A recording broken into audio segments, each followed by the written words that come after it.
Myanmar, Thailand और बांग्लादेश में ज़लज़ले के शदीद झटके। रिख्तर पैमाने पर ज़लज़ले की शिद्दत 7.7 रिकॉर्ड की गई। बैंकॉक में भारी नुकसान के इत्तला। पीएम मोदी ने सूरत हाल पर तशवीश का किया इजहार। भारत ने हर मुमकिन मदद की कराई यकीन दहानी। समुद्री माल बर्दारी बिल 2024 लोकसभा में बहस के बाद मंजूर। समुद्री माल बर्दारी में छोटे ऑपरेटर्स की हौसला अफजाई करने की जरूरत पर दिया गया जोर।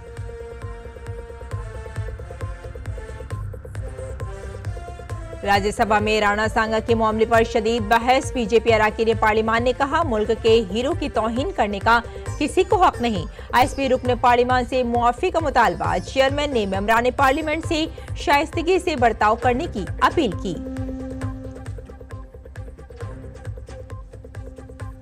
वजीर खारजा ने लोकसभा में पाकिस्तान में इंसानी हुकूक की खिलाफ वर्जियों पर किया इजहार ख्याल। कहा, पाकिस्तान में इंसानी हुकूक की खिलाफ वर्जी, अक़लियतों पर मजालिम और जमहूरी इक़्तिदार की मुनज़्ज़म पामाली रियासत की पॉलिसी का हिस्सा।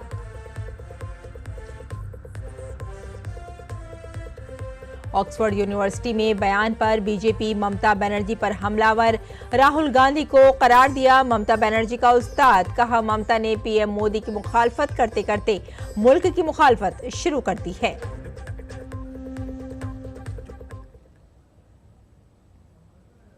और आइए अब तफसील से डालते हैं खबरों पर नजर। थाईलैंड और म्यांमार के कई इलाकों में ज़लज़ले के शदीद झटके महसूस किए गए। नेशनल सिस्मोलॉजिकल सेंटर के मुताबिक म्यांमार में रेक्टर स्केल पर 7.7 की शिद्दत का ज़लज़ला रिकॉर्ड किया गया। म्यांमार में शदीद ज़लज़ले के बाद 6 इलाकों और रियासतों में हंगामी हालत का ऐलान कर दिया गया है। अमेरिकी जियोलॉजिकल सर्वे और जर्मनी के GFZ centre for geo science ने बताया कि ज़लज़ले का मरकज़ म्यांमार ही था। म्यांमार के कई हिस्सों में उस वक्त बदअमनी है, जिसकी वजह से यहाँ पहुँचना आसान नहीं है। ये भी सूरत हाल वाज़ेह नहीं है कि ऐसे इलाकों में फ़ौज किस किस्म का इमदादी काम कर पाएगी। थाईलैंड के दारुल हुकूमत बैंकॉक में भी ज़लज़ले के शदीद झटके महसूस किए गए, जहाँ सैकड़ों लोग इमारतों से बाहर निकल आए। थाईलैंड के वज़ीर दिफा का कहना था कि ज़लज़ले में ज़ेरे तामीर बुलंद इमारत गिरने से 90 अफराद लापता हैं, जबकि 3 की मौत हुई है। बैंकॉक में भारतीय सिफारत खाने और चियांग माई में कौंसलेट जनरल के तमाम अरकान महफूज हैं। भारतीय सिफारत खाने के मुताबिक अभी तक किसी भी भारतीय शहरी के हलाक होने की इत्तला नहीं है। किसी भी हंगामी सूरत हाल में हाल ही में थाईलैंड में भारतीय शहरियों को हंगामी नंबर 6661881921 पर राब्ता करने का मशवरा दिया जाता है। भारत की शुमाल मशरक़ी रियासत मेघालय के कई इलाकों में भी ज़लज़ले के झटके महसूस किए गए। और वज़ीर-ए-आज़म नरेंद्र मोदी ने म्यांमार और थाईलैंड में आए ज़लज़ले पर तशवीश का इजहार किया। उन्होंने अपनी सोशल मीडिया प्लेटफॉर्म एक्स पर लिखा, मैं म्यांमार और थाईलैंड में ज़लज़ले के बाद की सूरत हाल से फिक्रमंद हूँ। मैं सबकी सलामती और फलाह के लिए दुआ गो हूँ। भारत हर मुमकिन मदद फराहम करने के लिए तैयार है। इस सिलसिले में हमने अपने अफसरान को तैयार रहने को कहा है। साथ ही वज़ारत ख़ारजा से कहा है कि वो म्यांमार और थाईलैंड की हुकूमतों से राब्ते में रहें।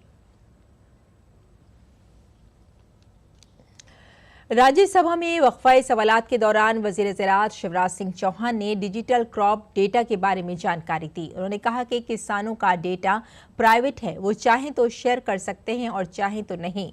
उनके डेटा की हिफाजत को मजबूत बनाया गया है। किसानों का डेटा इकट्ठा करने वाली कंपनियों को डेटा हासिल करने के लिए हुकूमत की तरफ से किए गए इल्तजामात पर अमल करना होगा।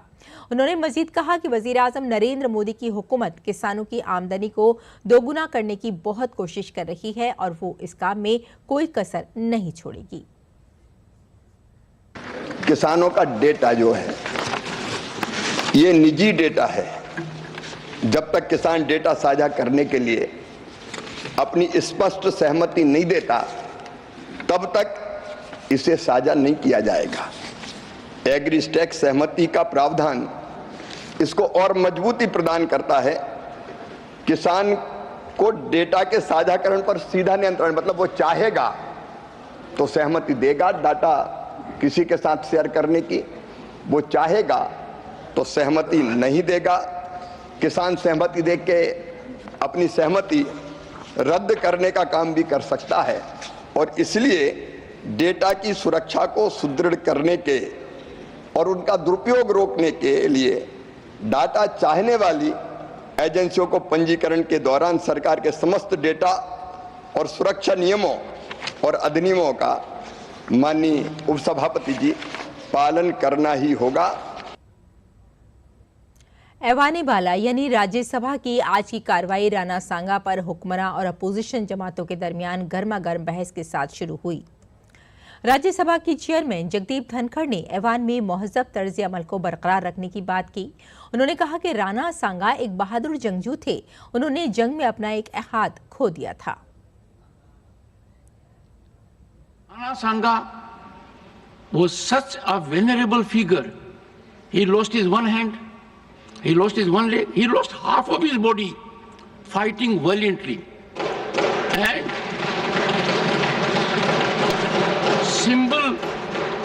symbol of chivalry, symbol of patriotism, symbol of nationalism, and to the last drop in his body, he fought. I saw it as a child. For 6 years, the fort was in front of my house, at a distance, but visible. I would urge everyone, we have heroes all over.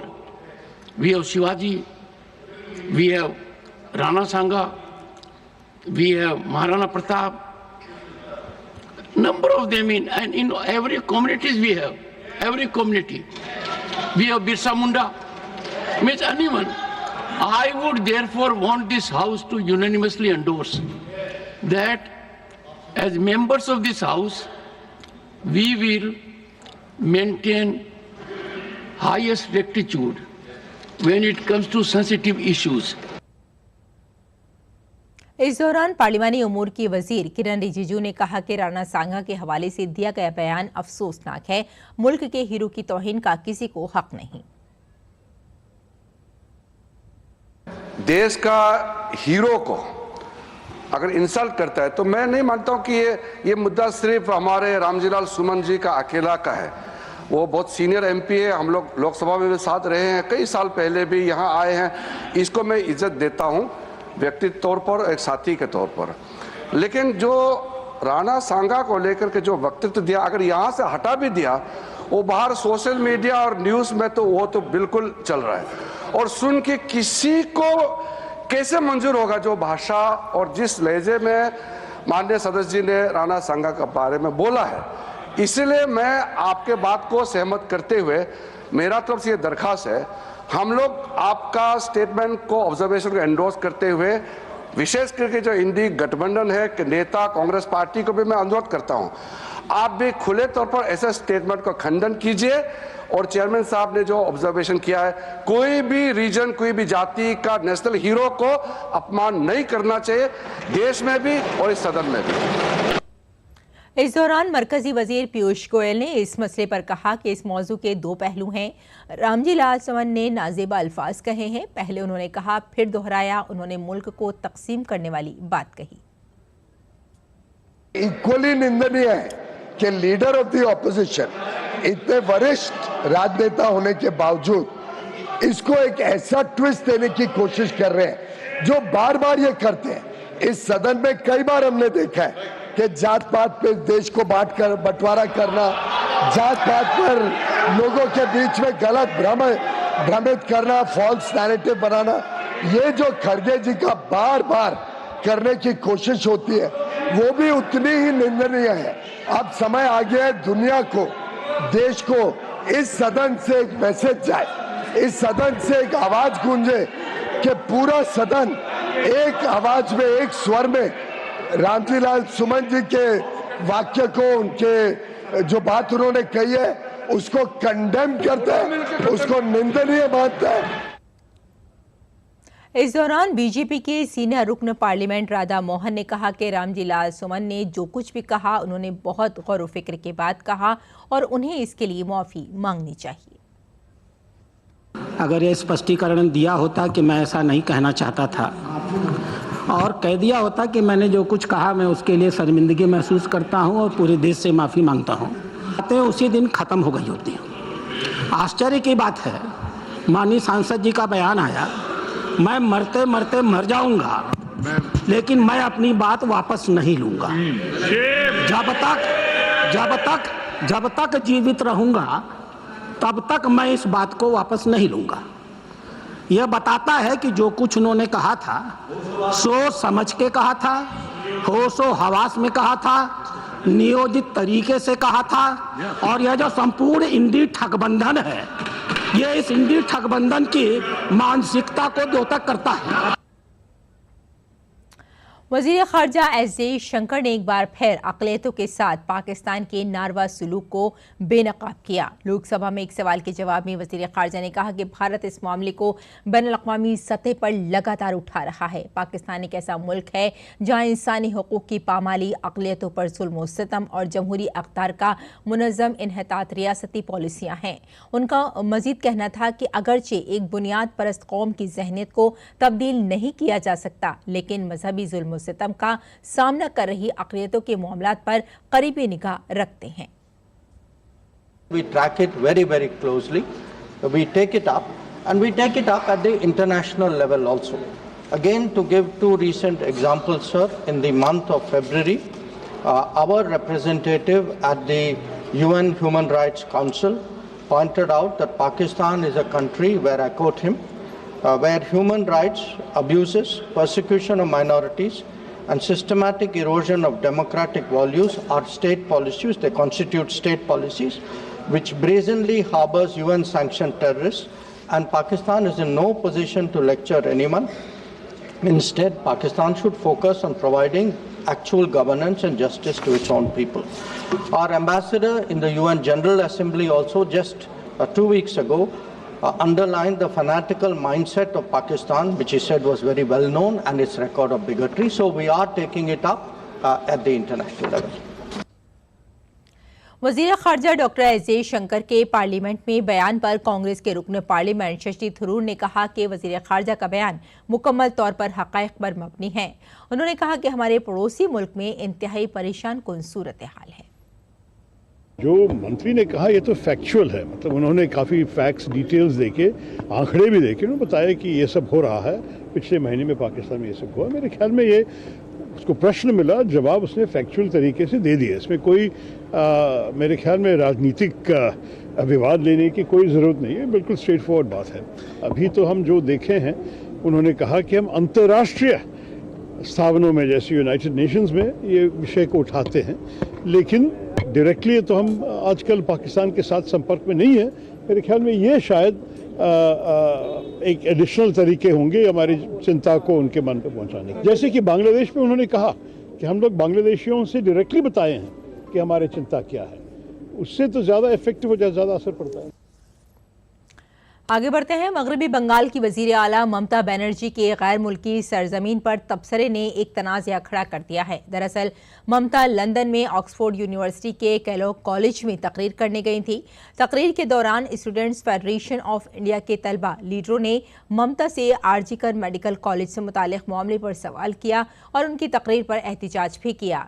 SFIU के तलबा ने go back के नारे लगाए। तलबा के एहतिजाज पर ममता बनर्जी नाराज़ हो गईं और अपनी रियासत के गवर्नेंस मॉडल के बारे में बातचीत की। उन्होंने कहा कि उनके गवर्नेंस मॉडल में इम्तियाजी सुलूक की इजाज़त नहीं है और वो समाज के तमाम तबकात की फलाह व बहबूद को अवलीन तरजीह देती हैं।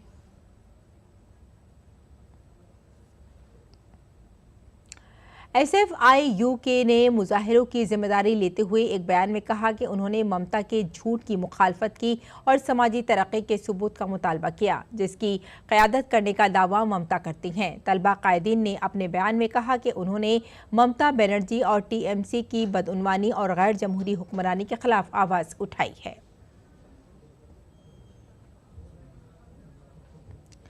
बीजेपी लीडर दिलीप घोष ने मगरबी बंगाल की वज़ीर आला ममता बनर्जी के दौरे बरतानिया और उनके बयान को निशाना बनाया है। उन्होंने कहा कि आरजीकर मेडिकल कॉलेज में जो कुछ हुआ उसका जवाब ममता को देना पड़ेगा। वहां के लोग अभी भी इस मामले में ममता से जवाब चाहते हैं। ममता बनर्जी लंदन जा रहे हैं, भाषण देंगे तो वहाँ के लोग पूछेंगे आरजीकर में क्या हुआ। आज आरजीकर जैसा घटना तो पूरा बंगाल में हो रही है। महिलाओं की कोई सुरक्षा नहीं, सबसे नाबालिग का शादी लड़कियों की बंगाल में हो रही है। हजारों लड़कियां प्रेग्नेंट है अंडर एज क्यों हो रहा है, ये क्या चल रहा है समाज में, ये सबको मालूम है। तो वो अगर प्रश्नों को ही करेगा, उत्तर देना है, आप बिगड़ जाएंगे, नाराज हो जाएंगे, कौन छोड़ेगा आपको। और बीजेपी लीडर प्रदीप भंडारी ने भी अपना रद्दअमल जाहिर किया है। उन्होंने कहा कि जब भी इंडिया इत्तेहाद के रहनुमा गैर मुल्की सरजमी पर जाते हैं वो भारत की तौहीन करते हैं। अब ममता बनर्जी भी राहुल गांधी के नक्शे कदम पर चल रही हैं। इंडिया अलायंस का हर नेता जब भी भारत के बाहर जाता है वो भारत का अपमान करता है और देश के खिलाफ अपनी घृणा को एक्सपोज करता है।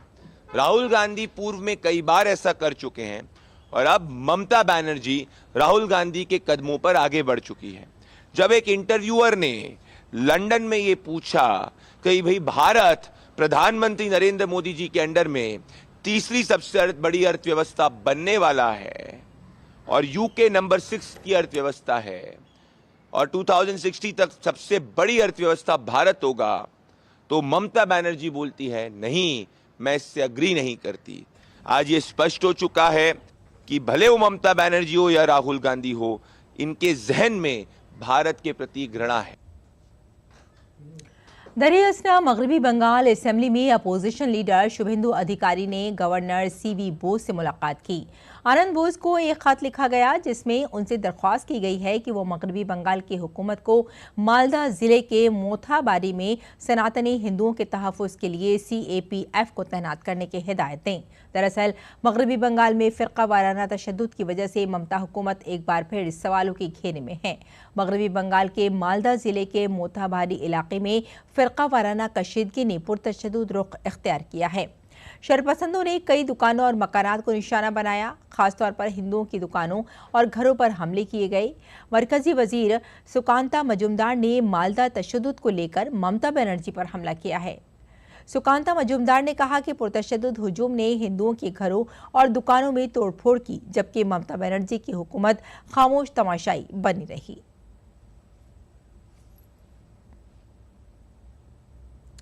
और दिल्ली पुलिस ने आम आदमी पार्टी के कौमी कन्वीनर अरविंद केजरीवाल और दीगर के खिलाफ FIR दर्ज की है। दिल्ली पुलिस ने राउज एवेन्यू कोर्ट को मुत्तला किया है कि अरविंद केजरीवाल के खिलाफ अवामी पैसे का गलत इस्तेमाल करने पर FIR दर्ज की गई है। पुलिस की जानिब से आज इस हवाले से एक रिपोर्ट अदालत में दाखिल की गई। इस मामले की अगली समाअत 18 अप्रैल को होगी। अदालत में दायर शिकायत में इल्ज़ाम लगाया गया है कि केजरीवाल साबिक AAP MLA गुलाब सिंह और द्वारका की साबिक कौंसलर नितिका शर्मा ने जानबूझकर दिल्ली के मुख्तलिफ मकामात पर बड़े बड़े होर्डिंग लगाकर अवाम के पैसे का गलत इस्तेमाल किया, जिस पर अदालत ने FIR दर्ज करने का हुक्म दिया था। और संभल में मुक़द्दस माह रमज़ान में जुमअतुल विदा के लिए पुलिस इंतज़ामिया पूरी तरह से चाको चौबंद नजर आई। संभल की शाही जामा मस्जिद में आज जुमअतुल विदा अदा किया गया। संभल ज़िले को 11 जोन और 28 सेक्टर में तकसीम किया गया है। इसके साथ ही मजिस्ट्रेट समेत आला अफसरान ने सड़कों पर गश्त जारी रखी। काबिल जिक्र है कि सिक्योरिटी के पेश नज़र PAC और RRF की 10 कंपनियां सिक्योरिटी के लिए तैनात की गई थी। पुलिस इंतजामिया ने लोगों से सड़कों और छतों पर नमाज न पढ़ने की अपील की थी। और JPC के सदर जगदम्बिका पाल ने कहा है कि all India Muslim personal law board की अपील पर काली पट्टी बांधकर अलविदा की नमाज पढ़ना गलत है।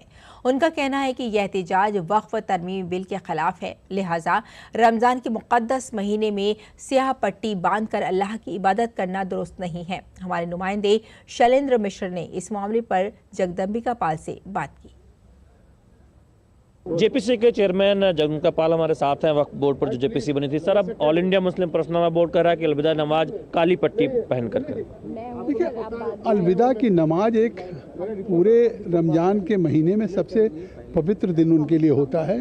आखिरी जुमे की नमाज है और आज अल्लाह के नाम पे, गॉड के नाम पे उनको प्रेयर करते हैं ऑस्पिशियस। और आज फिर all India Muslim personal law board कहे कि पट्टी बांध के जाइए, तो पट्टी होता है कि किसी के खिलाफ प्रोटेस्ट, तो आज जा रहे हैं गॉड के नाम पे आप प्रेयर करने, और पट्टी क्या गॉड के खिलाफ, अल्लाह के खिलाफ प्रोटेस्ट करने जा रहे हैं। और अगर उसके खिलाफ नहीं जा रहे हैं तो आप राजनीति कर रहे हैं। अभी अमेंडेड बिल आया नहीं सदन में, और उसके बाद आप अभी जंतर मंतर पे धरना कर रहे हैं, पटना में कर रहे हैं, और फिर कम से कम इस पवित्र रमज़ान के महीने में अलविदा के दिन भी राजनीति कर रहे हैं और मुसलमानों को गुमराह कर रहे हैं, लोगों को आंदोलन पैदा कर रहे हैं, लोगों को ट्रेड यूनियन की तरीके से काली पट्टी बांधने की राय दे रहे हैं। इस मंशा क्या है all India Muslim personal law board की? ये तो बहुत ही एक अजीब बात उन्होंने कही है। ये इसका मतलब है कि अभी एक्ट पास भी नहीं हुआ, एक्ट सदन में फिर से आया नहीं, और इसके बाद जो मंशा है से साफ है कि कहीं न कहीं पूरे देश में एक अव्यवस्था कायम करने की। बहुत बहुत धन्यवाद।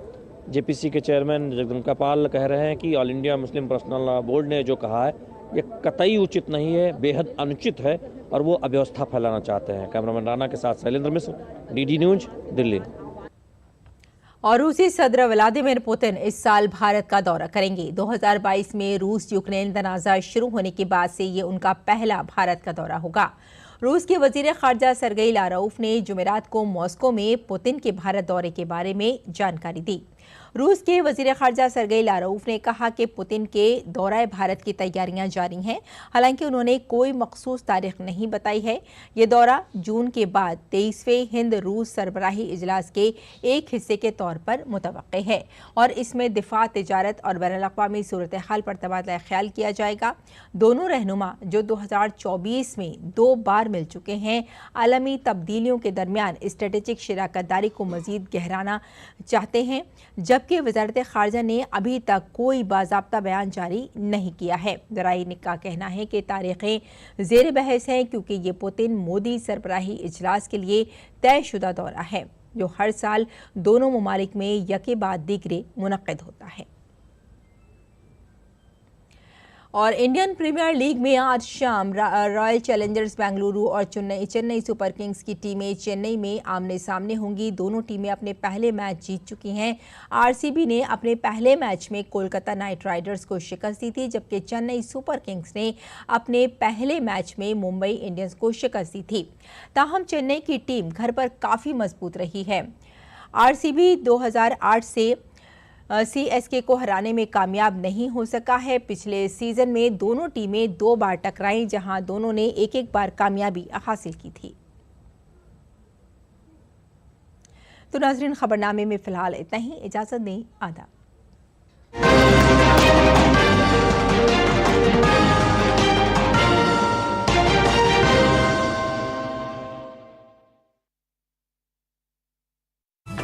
मन की बात।